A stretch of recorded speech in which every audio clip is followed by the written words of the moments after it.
Hello my friends, let's go to Bakhmut again. Let's zoom into the city itself.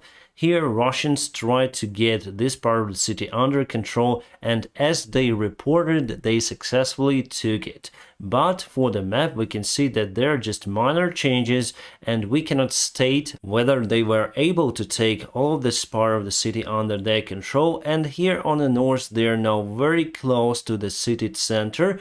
But what stopped them? The river actually. So Ukrainian forces blown up the dam, and now this river is much wider compared to what you see on this map, and that creates the natural obstacle for Russians. So as you can see, they moved closer to that river but cannot cross it, and now they're under the artillery fire, as Prigozhin said today after he went to speak with his own artillerists on the front lines. And other than that, there is no any movement for the Bakhmut today, which is the great news for Ukrainian army. Our chief commander Sirsky also attended the Bakhmut city today. It's his third visit to Bakhmut this week. And President Zelensky today said that they're preparing the counterattack in that area, but the probability for that is quite low, my friends, still, because we don't have enough weaponry. But the bad sign comes from the NATO Secretary Stoltenberg, who said that Russians might capture Bakhmut in a few days. But he also added that it will not mean the break in this war for the Russian Federation, because strategically Ukraine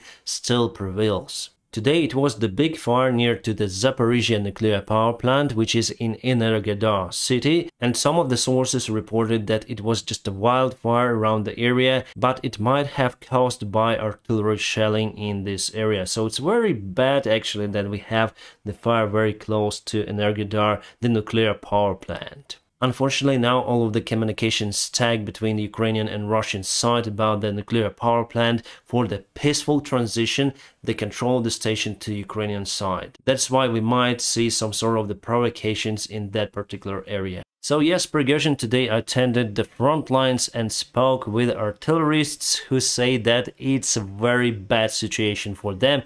They cannot properly reply to the artillery shelling from the Ukrainian side, and they say that it's just a myth that the Ukrainian army is leaving the Bakhmut city. No, they sent more forces, and now it's the hell for the Wagner soldiers out there. But they had confirmed that they received more ammunition these days after this PR campaign of Prigozhin, but still they need 3 times more, because some of the artillery shells that were supplied to the Wagner soldiers are not really in a good shape, and they cannot use those shells in a battle. But also they have the brand new 2020 and 2023 shells. And again here we understand that Russia wasted their resource that was in their storages from the Soviet times, and now they start the production of the new shells, which are not enough to cover all of the needs for the regular Russian army as well as for the Wagner soldiers. But they say that the new shells are more precise compared to the old Soviet shells. And yes, obviously they are new shells. And that's why Ukraine asks for more artillery shells from our Western allies. We're speaking mostly about 155 mm. And nowadays I think Ukraine struggles with artillery shells more even compared to Wagner. For many, including the NATO generals, it was opening that artillery will play a great role in a modern day warfare. According to statistics that is coming from Ukrainian side, we have most of the casualties from the artillery shelling, 80%. And still we don't know the real number of losses from Ukrainian side, and just we may guess the number from the Russian side.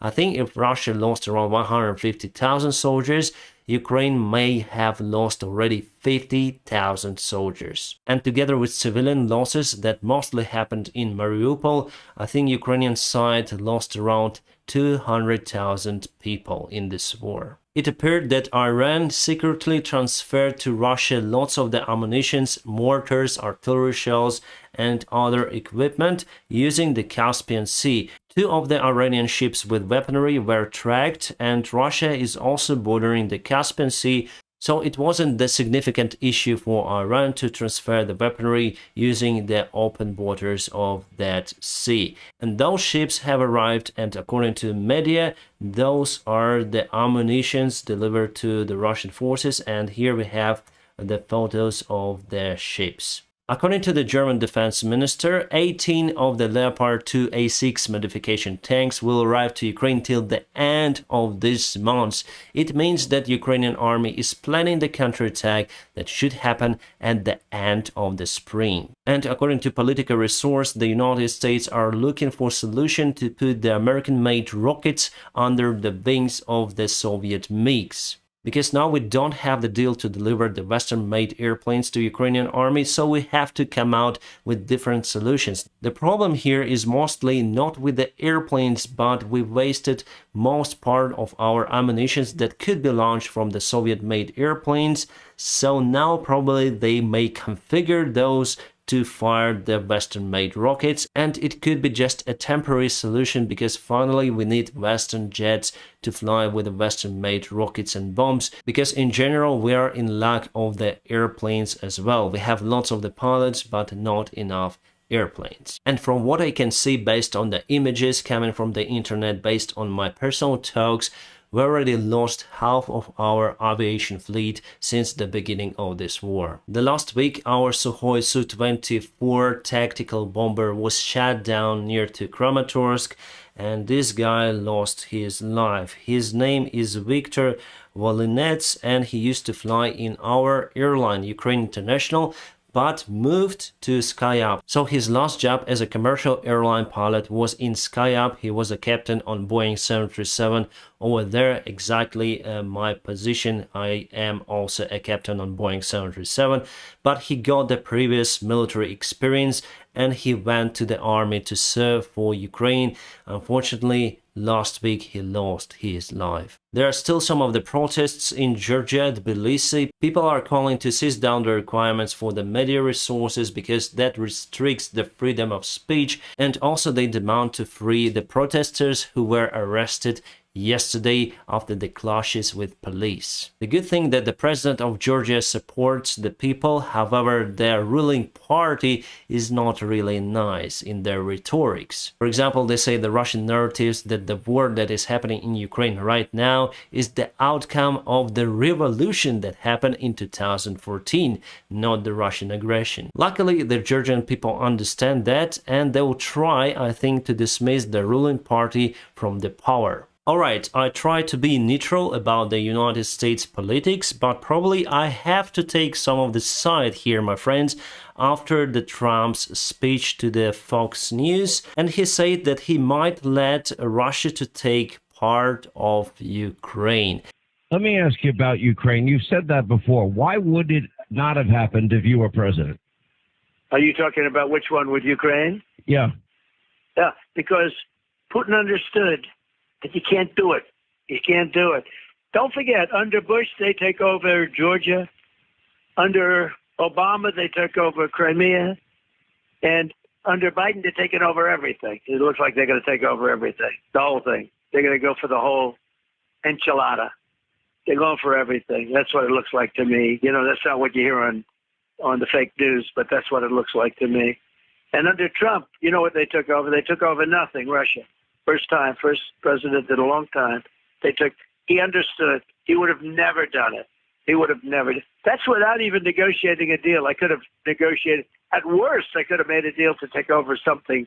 You know, there are certain areas that are Russian-speaking areas, frankly. So I could have made a deal to take over something. You know, there are certain areas that are Russian-speaking areas, frankly. Well, I hope you understand that I'm Ukrainian and I'm quite abused about those words, even though Fox News say that they were taken out of the context, but still he said that if he was a president, he would let Russia to take the part of Ukraine where the Russian language is preferable. Well, I also speak Russian, but I do not support Russia, Trump. My friends, it's very terrible, so I hope you understand that I cannot support him as a politics, even though yes, I'm not a United States citizen, but he is against the sovereignty of my country, so never ever I would support Trump. Even though before I had nothing against him, but I cannot truly judge because I'm not the United States citizen. I haven't lived under the Trump ruling. I do not live right now under the Biden's ruling, but we have now the help from United States, great help to support Ukraine. And what would Trump do? He would trade our territories, and that is not acceptable for me as Ukrainian citizen, and it's a very rude attitude of him to speak about the sovereign country. He plays Putin's violin, so he would let Russia to keep the territories, attack and keep, but Russia in that case would never stop, and finally Trump would have to give the Americans territory under the Russian control. Believe me, finally, we should stop Russia right here, right now in Ukraine. And yes, we have awesome support from the United States of America and our Western allies, but finally Ukraine pays the highest price in this war, the lives of our soldiers. So tell me, what do you think about the case, especially if you are a Trump supporter? Give me your counter opinion in the comment section just below, where we may have some talk. However, I cannot promise that I will reply on your comment because I have thousands of them under each video, but I will try my best to reply, especially on this topic. And also, my friends, it's the last time I spell the surname Trump on my YouTube channel, so I really wanted to stay outside the politics, but seeing those comments really drives me mad a little bit. I understand that politics have their own preferences and they fight for their own audience, but really it is not good for me and for my country. So I will not promote Trump, I will not say anything about him in the future. So it's the last video, and please go to the comment sections and tell me what do you think about this case. And finally, it's been confirmed the name of our fallen soldier, the hero who said Slava Ukraini, and immediately after he got shot by the Russian soldiers. So his name was finally Alexander Matsievsky, as I told you in my yesterday's video. So his mother is here. She received the information that her son lost his life on 7th of January, and she got the body of the son on 14th of February. So finally we were able to take the body out from the Russian side. And the mother just got the opportunity for the normal funeral in this case.